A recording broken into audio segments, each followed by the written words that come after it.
Começa agora o Inteiro Teor, um programa que deixa você bem informado de tudo o que acontece na Justiça Federal da Primeira Região.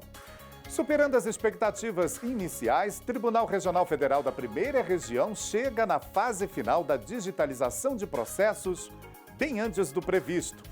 É legítima a resolução do Conselho Nacional de Trânsito, que proíbe o uso de pneus recalchutados em motos e triciclos.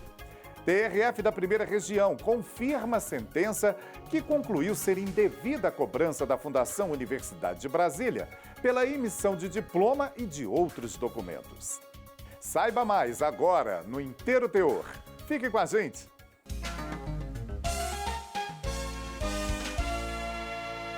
Diminuir o tempo de tramitação e aumentar a segurança. Economizar recursos e ganhar na sustentabilidade. Mais transparência e menos papel. Tudo isso tem um nome: processo judicial eletrônico. O andamento processual em formato eletrônico é uma realidade e também uma prioridade no âmbito do Poder Judiciário brasileiro. No Tribunal Regional Federal da Primeira Região, por exemplo, está em sua fase final a digitalização dos processos que nasceram em papel, mais uma etapa necessária para a almejada transformação digital.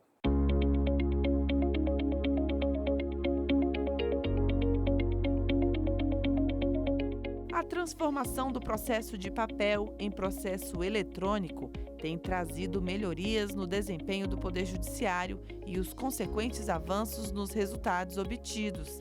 Atualmente, no Tribunal Regional Federal da Primeira Região, todo o processo judicial já nasce eletrônico, trazendo inúmeros benefícios, como explica a chefe da Assessoria de Projeto de Suporte e Fomento à Atividade Judicial do TRF1, Clênis de Castro.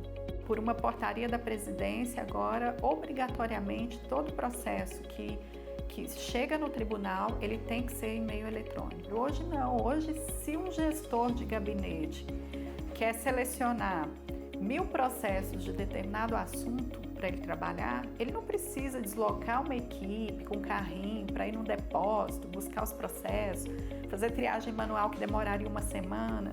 Com alguns cliques no computador, ele consegue separar os 1000 processos. É revolucionário isso é fantástico. Mas para que todos os processos sejam eletrônicos, a digitalização é uma etapa a ser vencida. Por isso, é uma prioridade estabelecida pelo Conselho Nacional de Justiça, o CNJ, para todos os tribunais brasileiros. As vantagens da transformação digital são diversas: rapidez processual, possibilidade de trabalho remoto para o advogado, melhoria no acesso à justiça, disponibilização simultânea do processo a usuários internos e externos, economia de espaço físico e de gastos, principalmente com papel. O trabalho de digitalização de processos no TRF da Primeira Região foi impulsionado a partir de fevereiro de 2019. A expectativa ela é bastante positiva, realmente, para que num futuro os processos todos estejam digitalizados, que nós possamos nos utilizar dessa ferramenta da tecnologia, da informação, dos vários estágios que ela nos possibilita para sermos mais eficientes nos nossos resultados. Não podemos nunca perder de vista a quantidade dos processos julgados, nem a qualidade deles. No TRF1, 16 scanners operadas por 64 funcionários de uma empresa contratada digitalizam 200 imagens por minuto, totalizando 400 mil imagens por dia. Os processos digitalizados já migram automaticamente para o Sistema do Processo Judicial Eletrônico, o PJE, e podem ser acessados de qualquer lugar.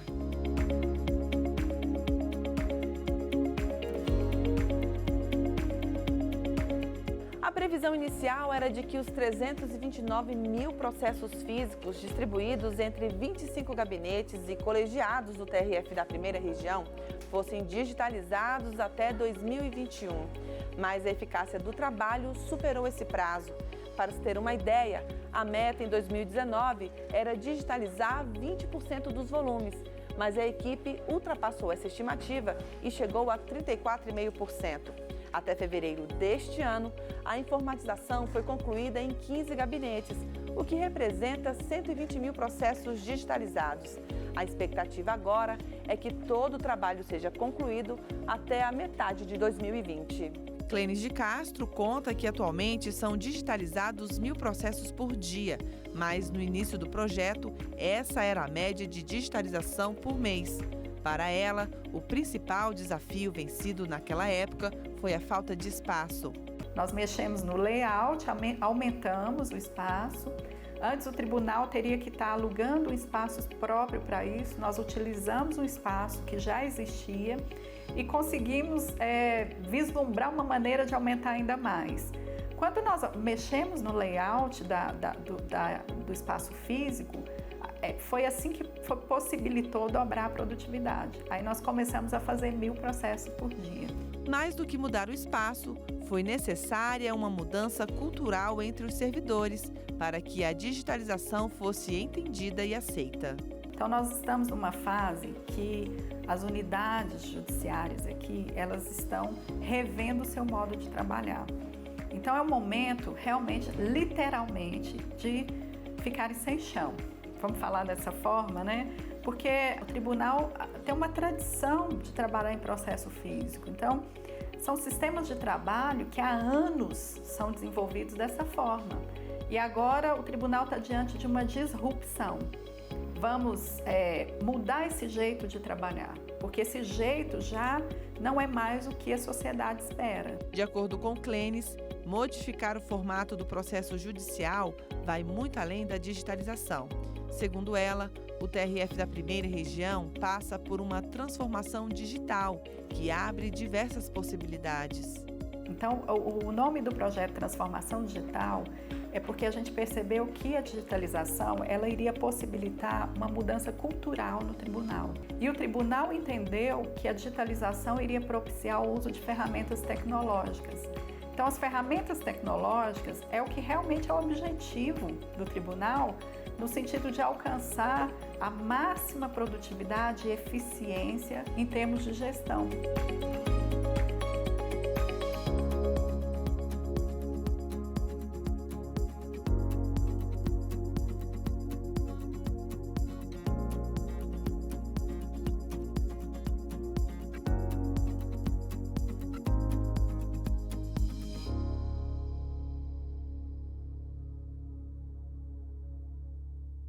E veja a seguir. Tribunal Regional Federal da Primeira Região entende ser legítima resolução do Conselho Nacional de Trânsito que proíbe o uso de pneus reformados em motos e triciclos.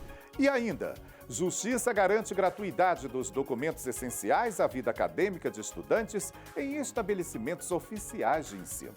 É já, aqui no Inteiro Teor.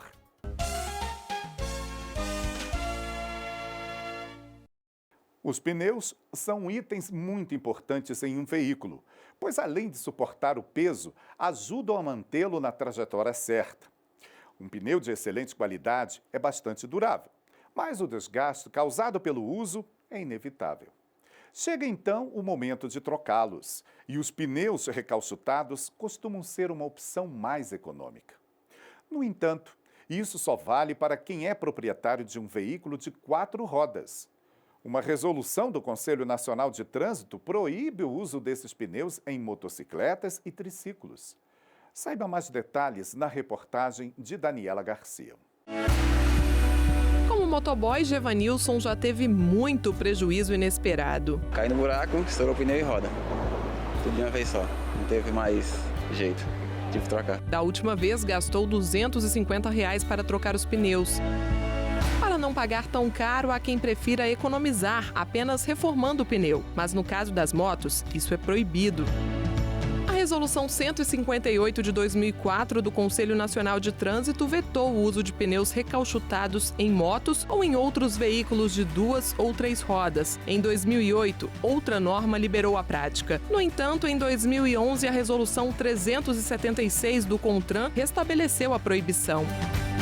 A A questão já foi parar na justiça mais de uma vez. Recentemente, uma empresa que trabalha com pneus recalchutados entrou com uma ação questionando a proibição. Já em primeira instância, a seção judiciária do Distrito Federal negou o pedido da empresa e o caso chegou ao Tribunal Regional Federal da Primeira Região. A empresa alegou que a resolução que proíbe o uso de pneus reformados em motos foi fundamentada nas conclusões de um processo administrativo unilateral e viciado, conduzido de acordo com os interesses dos fabricantes de pneus novos. Argumentou ainda que os produtos recalchutados são totalmente seguros e que as provas produzidas no processo não servem para avaliar sua segurança porque se baseiam em critérios subjetivos. Ao analisar o caso, a quinta turma do tribunal manteve a sentença. O relator, juiz federal Ilan Presser, explicou que consta no processo o resultado de estudos da Câmara Técnica de Assuntos Veiculares do CONTRAN, com a constatação de que a maioria das empresas que recuperam pneus não tem um sistema técnico e de gestão de qualidade que garanta a segurança, o que faz com que os pneus reformados apresentem sérias deficiências. É legítima essa resolução de 2004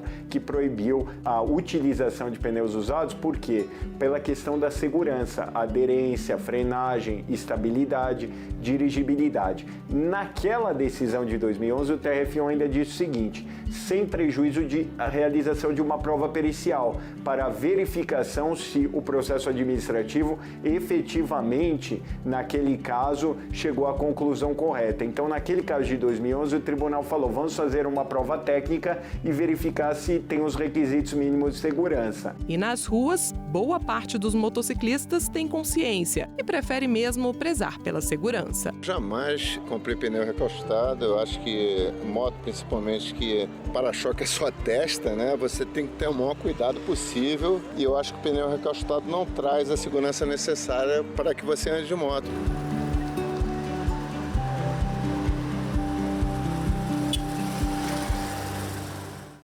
E decisões como essa estão no nosso portal.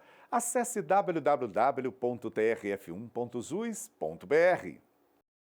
Todos os dias, chegam pedidos à Justiça Federal a fim de assegurar a gratuidade do ensino público em estabelecimentos oficiais, exatamente como prevê o artigo 206 da Constituição Federal. E isso inclui o fornecimento dos documentos essenciais à vida acadêmica dos estudantes. Mas nem sempre as instituições respeitam o que diz a Constituição. Acompanhe agora com Ana Paula Souza como a Justiça Federal se posiciona quando isso acontece. Universidades públicas não podem cobrar pela emissão de diploma e de outros documentos. Foi o que decidiu a sexta turma do Tribunal Regional Federal da Primeira Região, ao analisar recurso da Fundação Universidade de Brasília. A instituição tentou reverter a proibição da cobrança para emitir documentação já determinada na primeira instância da Justiça. A ação foi proposta pelo Ministério Público Federal após receber denúncia dos alunos da Universidade de Brasília.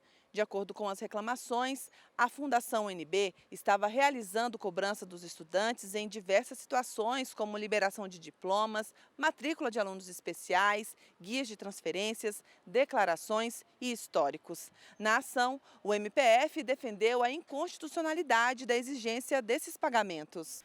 A FUB alegou que não havia ilegalidade na cobrança pelos documentos, já que possui autonomia administrativa assegurada pela Constituição Federal no artigo 207. Mas esse advogado especialista em direito civil explica que a autonomia defendida não abrange a prática de cobrança. A autonomia é para o ensino, é para a gestão das universidades, mas não para a cobrança de taxas. Ao analisar o caso, o relator do processo, desembargador federal Daniel Paes Ribeiro, também se baseou na Constituição para destacar que a cobrança de taxas e preços em estabelecimentos oficiais de ensino público é ilegal, pois viola a gratuidade do ensino público, como prevê o artigo 206 da Carta Magna.